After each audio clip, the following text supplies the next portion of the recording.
Eccoci qua con Fabrizio Guristan, una partita al vertice, tempo da cani, da lupi, ma nonostante tutto insomma, si è visto anche del gioco in campo. Risultato 1-1 quello finale, un tempo forse anche ciascuno come gioco. Il primo tempo forse gli ospiti hanno meritato il vantaggio, voi avete sbagliato un rigore. Che lettura dà lei alla partita? Secondo me parte forse è un po' troppo la parte sua. Per me il secondo tempo indubbiamente tutto nostro, senza ombra di dubbio, fatto bene. Il primo tempo abbiamo creato due o tre occasioni, secondo me più libere di loro. Allora hanno fatto solo il tiro del gol e un'altra occasione mi sembra. La partita forse doveva essere a gol, però va bene.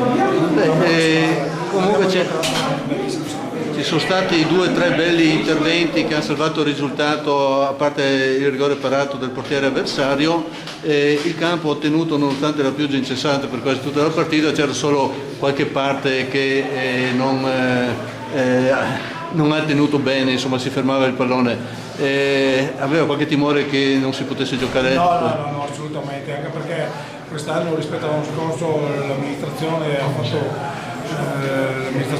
del comune ha fatto un grossissimo lavoro, il campo l'ho visto veramente bene. Secondo me si poteva giocare fino alla fine tranquillamente, abbiamo giocato come è finita la partita, secondo me è stata.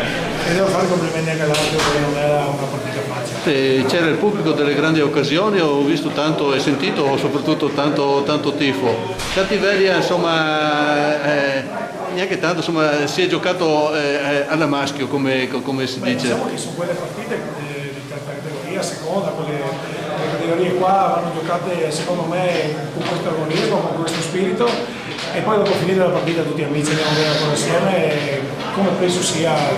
Allora era la prima partita che vedevo del Giussaghese e dell'Annonese. Credo insomma, di aver visto una squadra del Giussago molto forte che merita probabilmente il primo posto, ma voi siete lì a una partita di differenza a 3 punti, ci sperate? Allora facciamo complimenti intanto al Giussago, però io prima di tutto faccio complimenti alla mia squadra che ha un grande gruppo e credo che la mia squadra meriti tutti i complimenti del caso. Oggi soprattutto hanno fatto una grossissima gara. Poi puntate al passaggio di categoria superiore o quello che viene? Giusto. Bene, grazie mister.